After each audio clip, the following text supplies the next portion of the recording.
At 18, I was tossed out because I was doing nothing with my life. No friends, virgin, no schooling. I was a shit stain to my parents. My first night on the streets was hard. It was negative 5 degrees Celsius.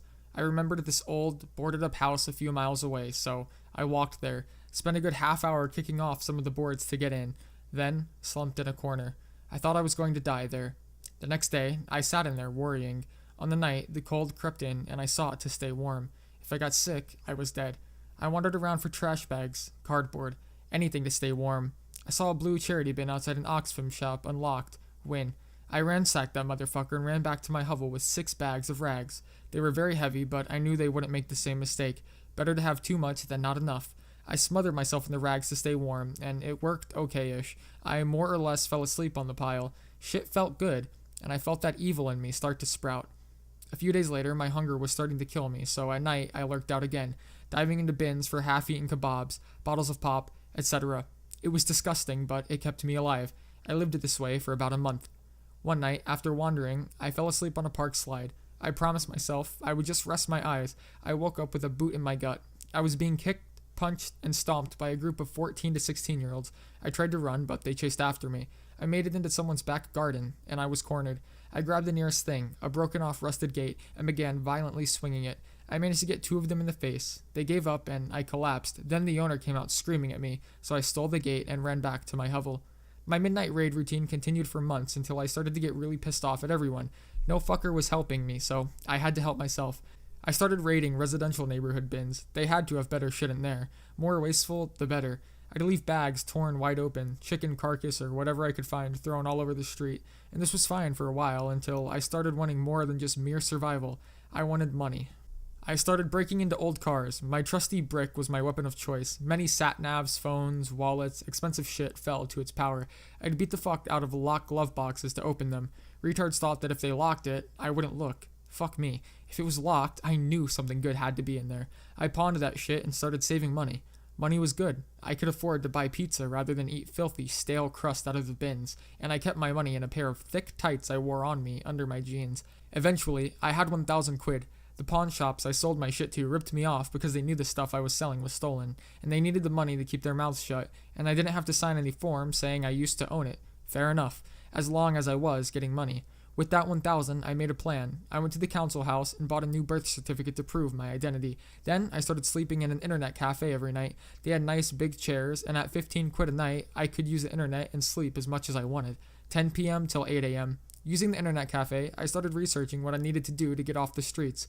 Things were looking up for me, and I thought my year of hell was over. I looked online for jobs and how one would go about getting housing without any real ID, and I was fucked. I needed the chicken before the egg. In order to renew my passport and driving license, I needed a place to stay, so I asked Marvin if I could put his cafe down as my residential address. He told me to fuck off, so I had to find a hostel.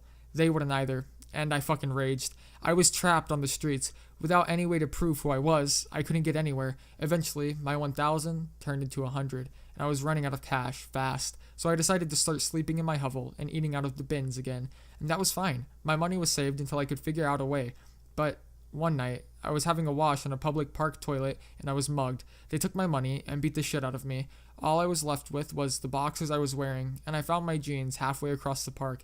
I was back to nothing. Many nights, I cried.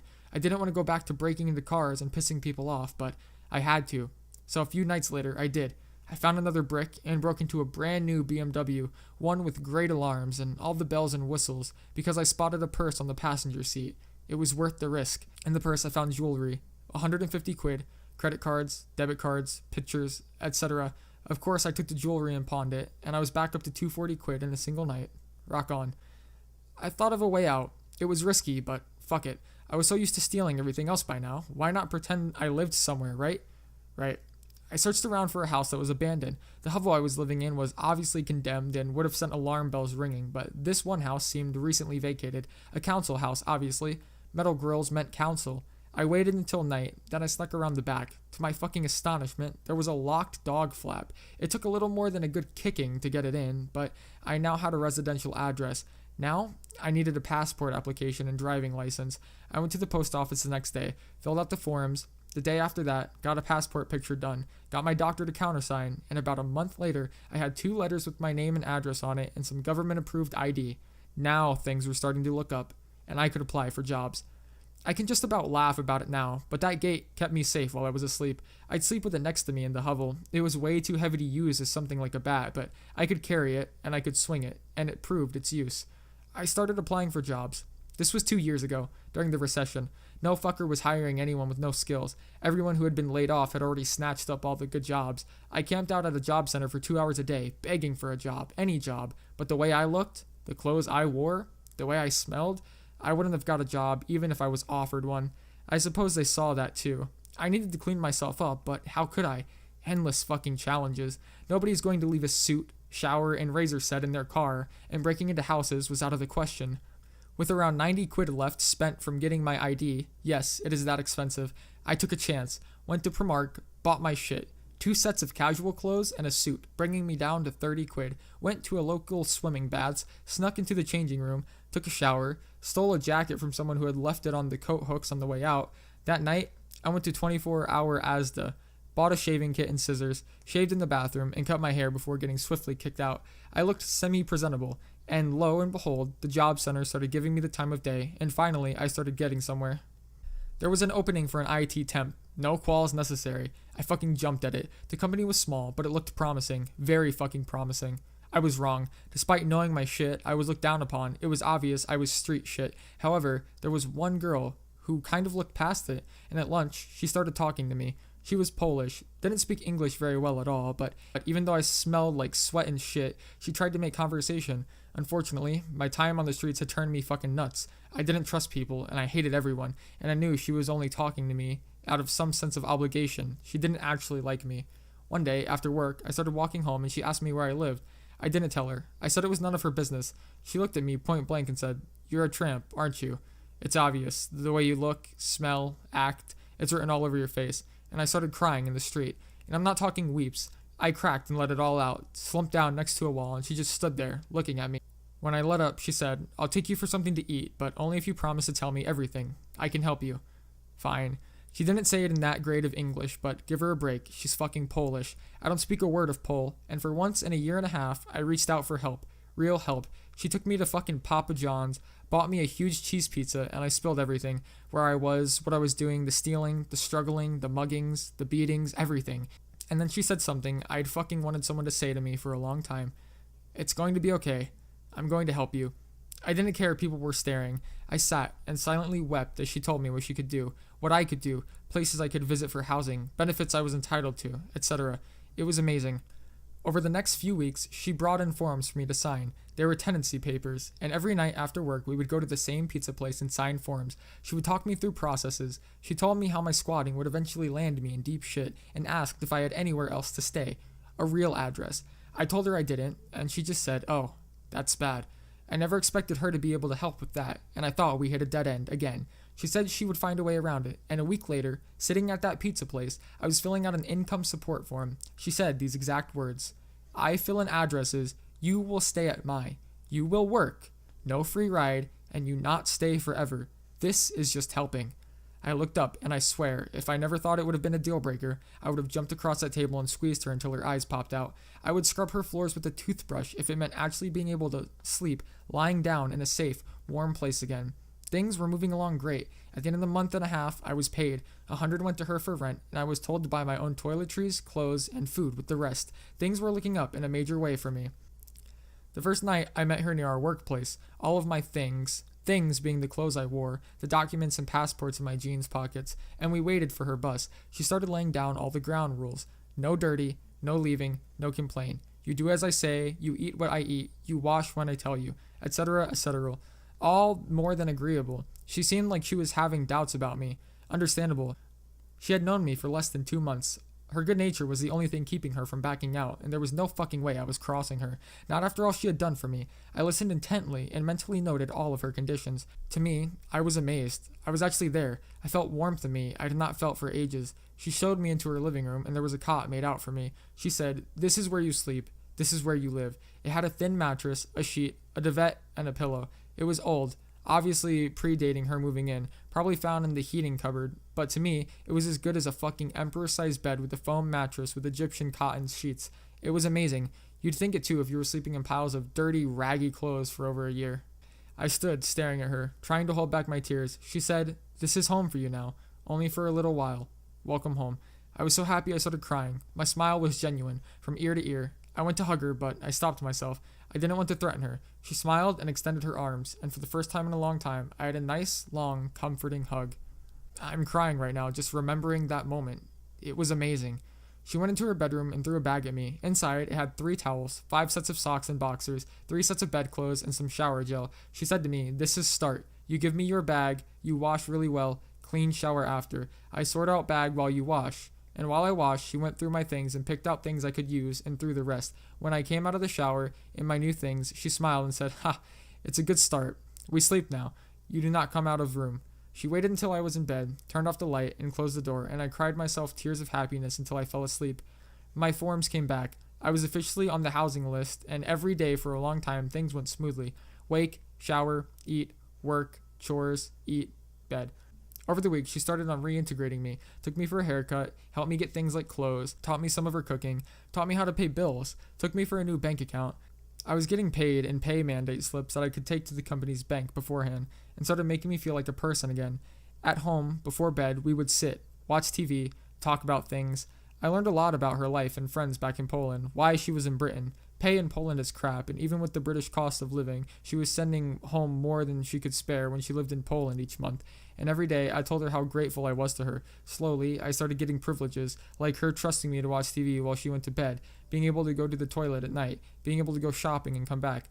I really was beginning to feel like a person again, to the point that my humanity started returning. I started being sociable at work, keeping our secret, of course, and for the first time in ages, I was happy, really happy.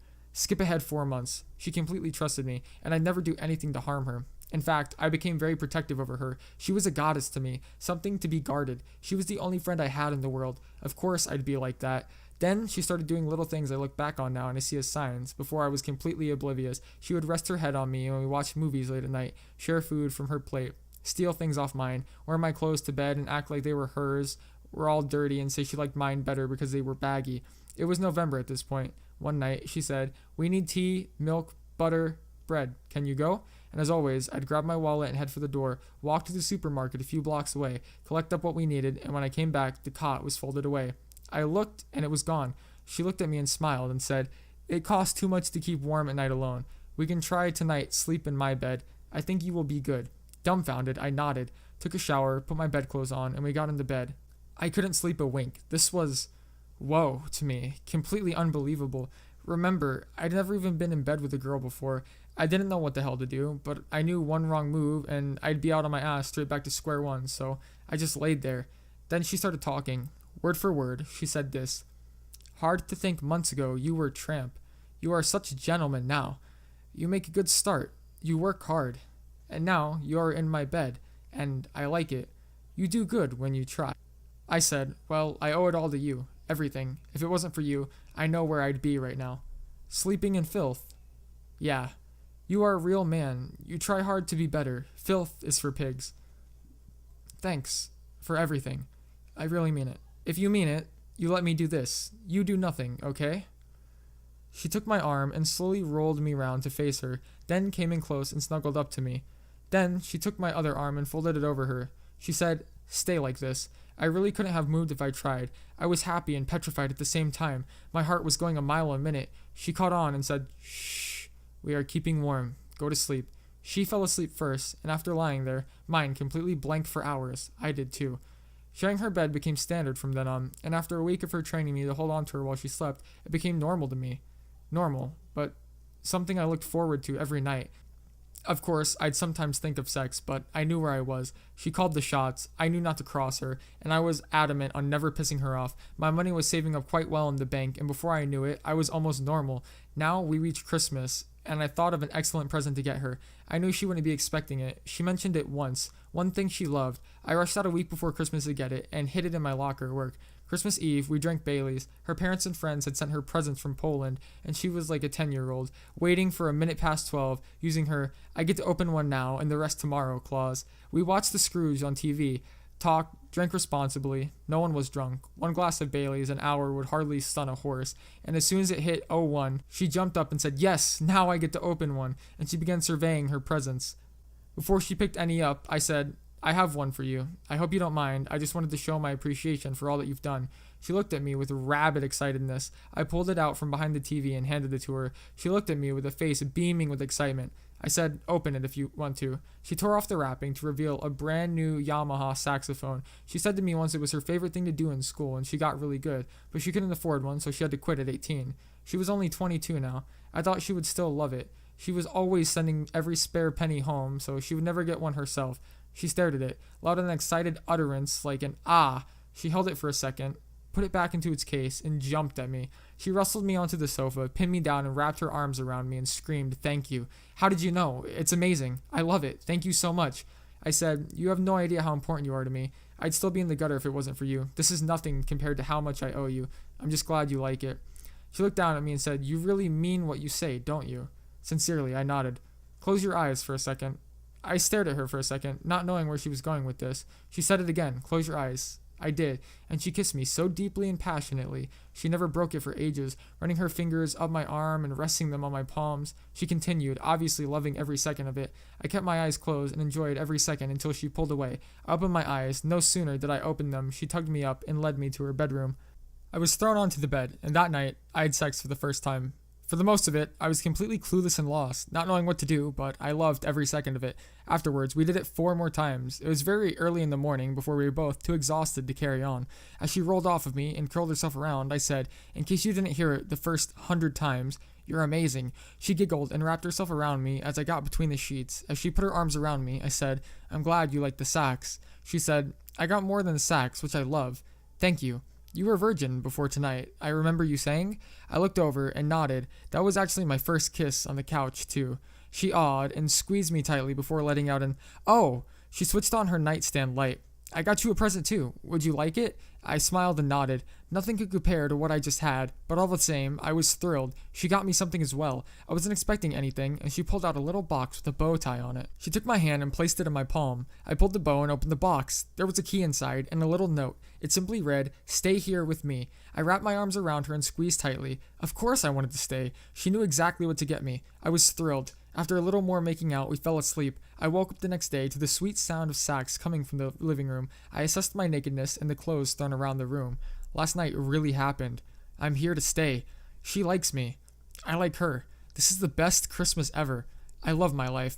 I walked into the living room after putting my clothes back on. She was sitting in nothing but her panties with the sax, all of her presents open and handled, yet abandoned. It would seem she really liked my sax the best. As I entered, I said good morning, and she jumped up. Loving the sight, I smiled. Who wouldn't? She ran forward towards me and screamed, Christmas! And fell into my arms. I couldn't have been happier, simply because she was so happy. She really was like a big kid. She led me in and sat me down next to her, then pushed me over and pressed down on me and said, new rules. Oh, okay. You are my boyfriend. You live here. You don't accept any house offers, ever. And as she said ever, she thumped my chest softly. I completely agree, I said, wrapping my arms around her. She giggled and waggled around on top of me. Now I have 4 things. It is a very good Christmas. Then we're 4 for 4. And I bet I loved my presents more. She pressed up to bring her face to mine and kissed me, then got up to get dressed. I remember sitting there, absolutely, positively, completely content at that moment. Nothing in life could get any better than that point. I felt amazing, like Superman on a crack binge. It was incomparable to anything I'd ever experienced. In the whole of that day, I had a complete sense of wonder, excitement, and peace. We talked to her folks, and she introduced me over the phone, with a few fabrications as to how we met and how long we had been dating, and I got to say Merry Christmas to her folks, who seemed to like me straight off the bat by her mother's tone and words. We ate parmadorova with noodles for substitution of a big Christmas meal, attacked the Baileys in the evening and watching TV, and in the evening I was treated to a private sax recital. She played some phenomenally beautiful songs on her sax, and on the night we kissed, cuddled, and went for round 2. It was the best day of my entire life, Anon. It really was. New Year's Eve was just as special. As the clock struck 000, she kissed me and held it for the full minute with her arms wrapped around my back and neck. As she broke, she said, Happy New Year's. I said, Happy New Year's, and we gazed into each other's eyes as the fireworks went off deeper in the city, the skies alight with the most romantic and brilliant setting available. After a while, she said, We start as we mean to go on, yes? And I said, absolutely. And we went to the bedroom again and didn't stop until 5 a.m. It was like this until January 4th. We went back to work, and our love grew and grew over the months. We reached March 21st, her birthday, in which I both presented her with a custom mouthpiece for her saxophone and confessed my love. And she said something that has always stayed with me. She said, "When we met, we were alone. I think fate made us meet. Life has been so good since I met you. You are my everything now, and I love you too." My birthday was great too. She took me to Poland to meet her folks. They heard the real story of how we met, and they completely accepted it and loved me for making her so happy. Her mother and friend even hinted at marriage and that I shouldn't make her wait too long. Poland is a great country, whatever anyone says. Her town was great. The people were really friendly. Everything was so cheap compared to the UK, and man, do the Poles know how to lay it down and party. I had an amazing time there. Things went so well. We made so many plans, so many plans. I bought her a ring and popped her the question August 12th. It was an unconditional yes. We planned to have the wedding in her hometown in Poland. I had disowned my family after all, and I had no friends. Having it in England where nobody would celebrate it with us was just pointless. We saved up 4,300 quid. The wedding we planned, along with the present I wanted to give to her family, the honeymoon in the Canary Islands, needed just under 6,000. But we were working hard to make it happen, and although we were living frugally to make it happen, we loved every second of each other's company. The passion never left us, even for a second. Never had an argument. She was a strong leader who loved and respected her subordinate. I was a loyal subordinate who loved and respected his leader. We worked well as a team. Too well. We lived for each other's sake. Constantly, relentlessly expressing our love for each other. That Christmas, we spent it in Poland with her family. I got every single one of them a gift to show them appreciation for raising and nurturing the love of my life the way they had. I got her a little glass rose made with her name and my name inscribed along the stem. She loved it. She really did. February 7th, she collapsed at work out of the blue. She fell into a coma. Her family came and stopped with me for a while. We visited her every day. There was always someone by her side. Every second, someone could be there. Someone was. I pleaded with her to wake up every single day, even if it was just a whisper. I would say to her, "It's Christmas. Come on, babe, wake up. You have presents." And a few times, I swore I saw a smile. I got a call in the middle of the night. She passed away May 2nd. She was flown back to her hometown, and I spent every penny I had to send her off. I wanted her to have the most beautiful ceremony anyone ever had. I got fired. I applied for dole and income support, and I've never left this place for more than a few hours since. Her sacks, her clothes, her things, they're all here. I go to bed holding her picture every night. If moving on means forgetting her, I hope I never ever fucking do.